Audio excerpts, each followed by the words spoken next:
The sun doesn't rise to give you light.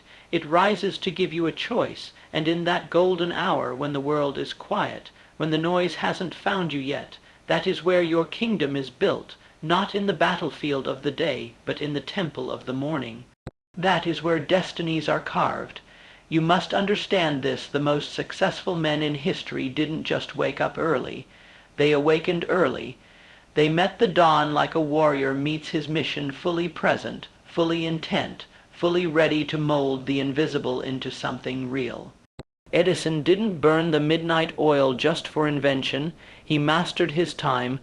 Carnegie didn't read books by candlelight because he had leisure. He commanded the morning while others slept. Lincoln rose before the chickens not because he had nothing to do, but because he had everything to become. So when you rise, how do you rise? With dread or with declaration? The morning is not just a start. It's a statement, a ritual, a contract between you and your future. Every time you open your eyes and plant your feet on the ground, you are casting a vote for who you are going to be today. And that vote compounds like interest, like momentum, like destiny taking shape. If you lose the morning, the day becomes a chase, a scramble, a reaction.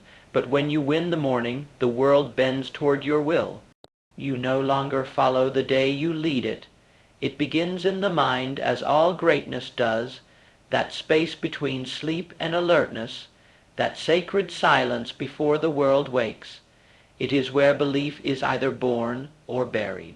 If the first voice you hear is doubt, you've already handed the steering wheel to fear.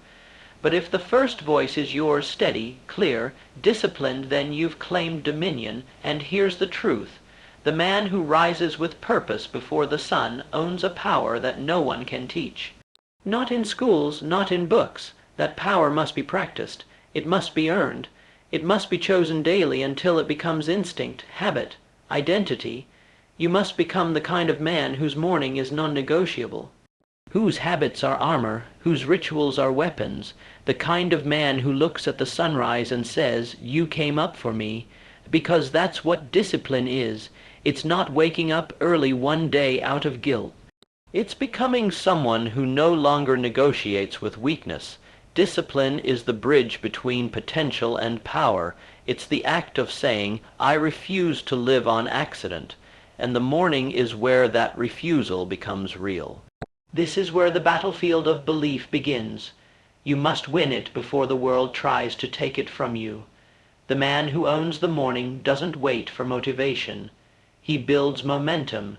He doesn't look at his phone. He looks at his vision. He doesn't scroll through the opinions of strangers. He scans the blueprint of his destiny. He doesn't feed his mind with junk. He fuels it with truth, with clarity, with conviction. Because clarity is the compass of champions, and the morning is when you align that compass. The man with no direction wakes up late, stumbles through noise, gets pulled by the day like a leaf in a river. But the man with clarity, he wakes up with fire. He doesn't check what the world wants from him. He checks what he demands of himself. That demand is everything. No empire was built with ease. No legacy was born from comfort. But every great life began with a simple, unbreakable choice. I will no longer betray myself, and the morning is the first proof of that promise. Ask yourself, what do you do when no one's watching? What do you do before the scoreboard starts ticking, before the meetings begin, before the spotlight turns on? Because that is who you really are. Not the man in front of the crowd, the man in front of the mirror. Not the man on stage, the man at sunrise, whispering to his soul, "Today I become dangerous."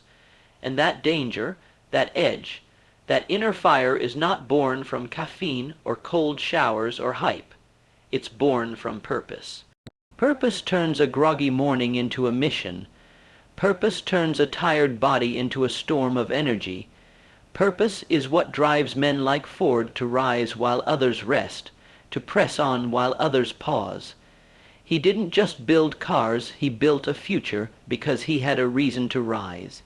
And if you don't have your reason, if your vision isn't burning in your chest when the alarm clock hits, then what are you chasing? You can't outrun a life with no meaning. You can't fill your day with action and expect it to satisfy you unless you've filled your morning with intention. That's why gratitude matters, not as a cute ritual, but as a weapon against blindness.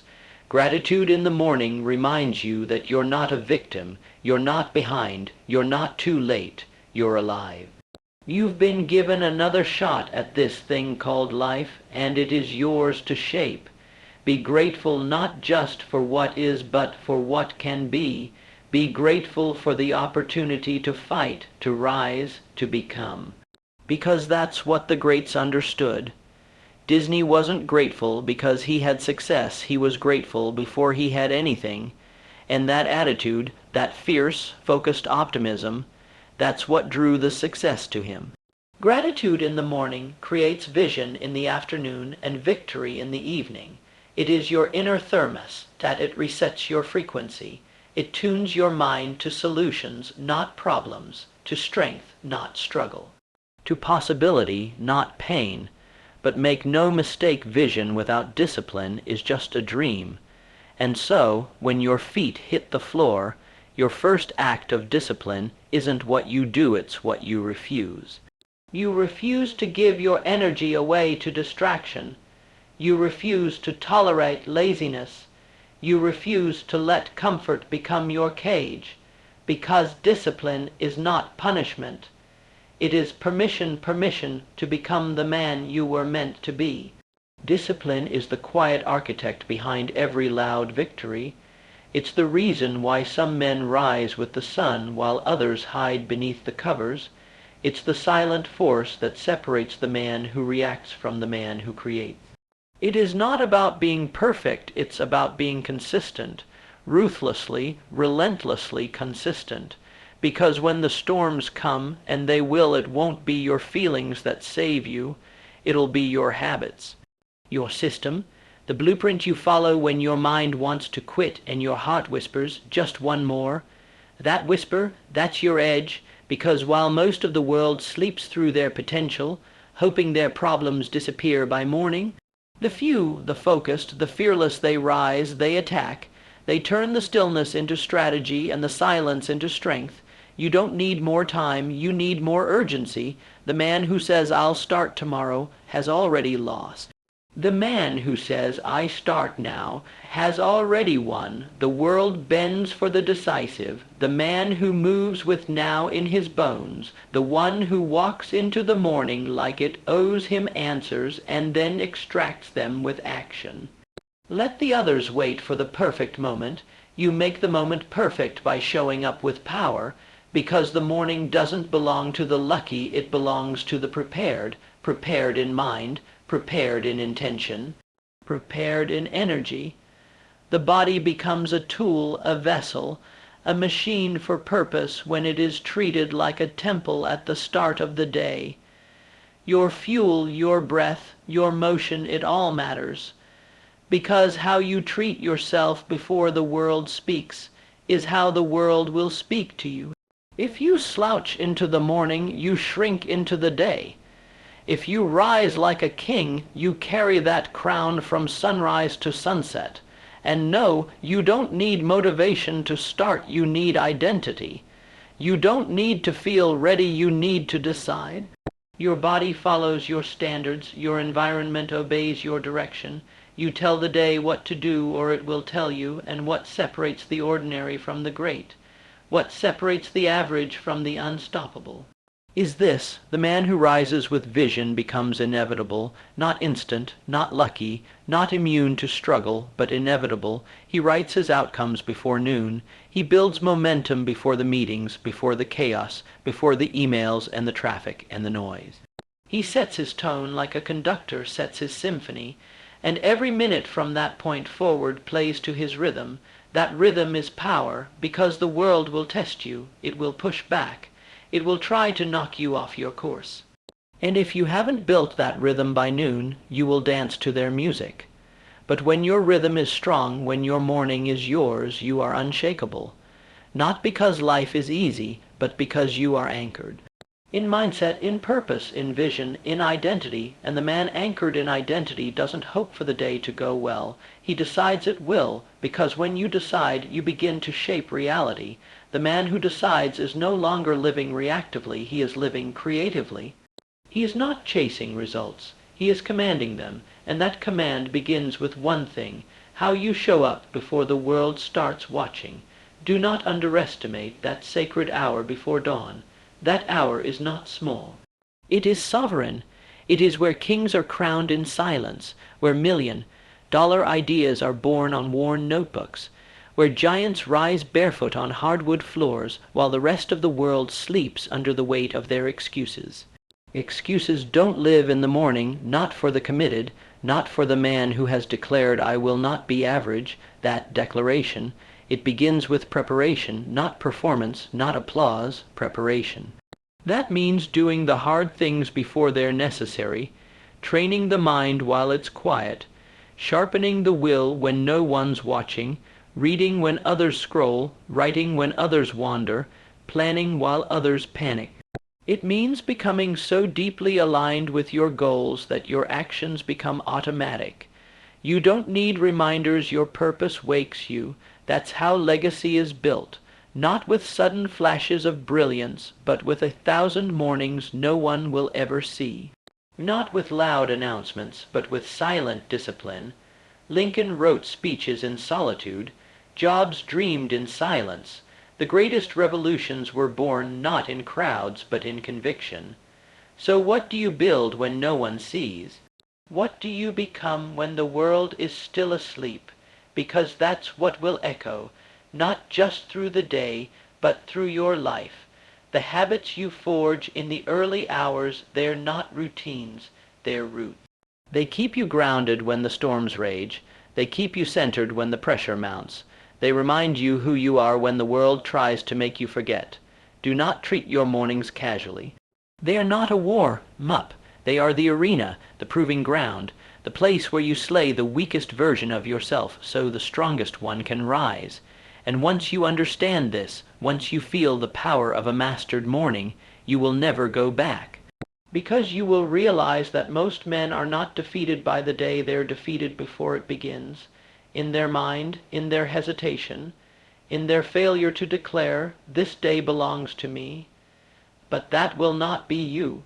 You are the one who rises with reason, who walks with intention, who shows up not because it's easy but because it's essential.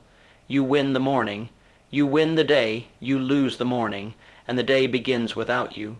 You either lead or you follow, you either rise or you repeat. So ask yourself, when the sun rises tomorrow, will you rise with it?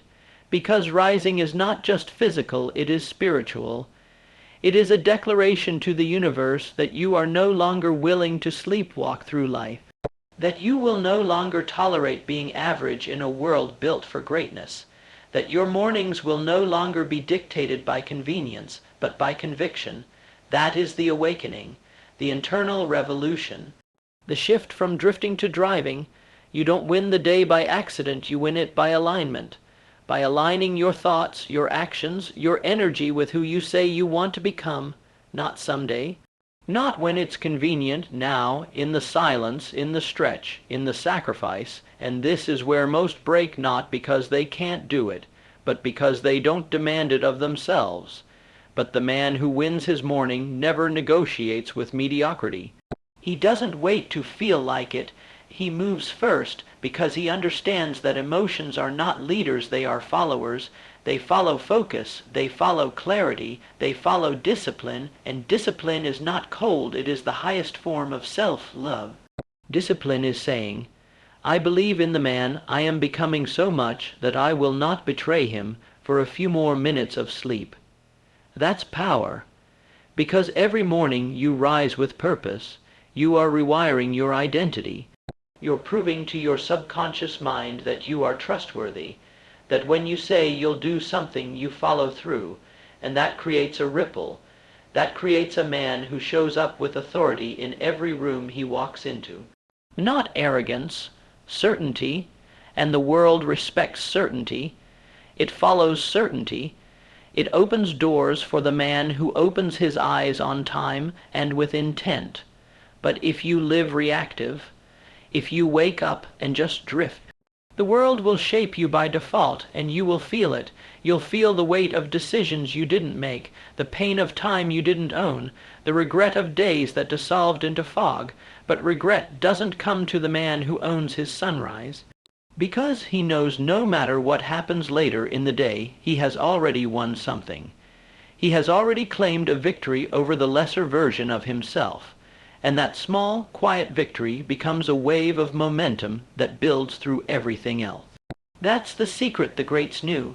It's why Carnegie reviewed his goals before most men had breakfast, why Edison worked while others partied, why warriors of every age trained at dawn, not because they were superhuman, but because they had learned the ultimate truth. If you don't lead your day will lead you away from the man you were meant to be. This is the war between two selves, the one that wants comfort and the one that wants greatness, and every morning you choose who wins, because this is not just about routine, it's about revolution, a personal uprising, a spiritual mutiny against the lie that you are ordinary, against the myth that today will just happen. For you it won't. Nothing changes until you do. You either rise to meet the demands of your destiny, or you rise to serve the same distractions that stole it yesterday. And the difference, the razor, thin edge that divides the man who becomes something great from the man who becomes forgotten, it is choice. The decision to rise with fire or fall back asleep with regret. You want a better life, it starts before the sun touches your skin, because no one sees the battle you fight at 5:00 a.m., but they will feel its consequences. They will see the sharpness in your eyes, the steadiness in your step, the calm under pressure. They will feel your alignment before you say a word. That's the power of winning early. That's the edge the world cannot take from you, because it was earned, not given, forged in discipline, sharpened in solitude. Carved in the furnace of will, and it shows. It shows in how you listen, in how you move, in how you lead. You lead differently when you own your mornings. You no longer chase clarity, you arrive with it. You no longer seek direction, you give it, because your mornings have made you solid, not rigid solid, clear, anchored, alive, and from that energy greatness grows, because when you lead yourself well, you become unstoppable in the world.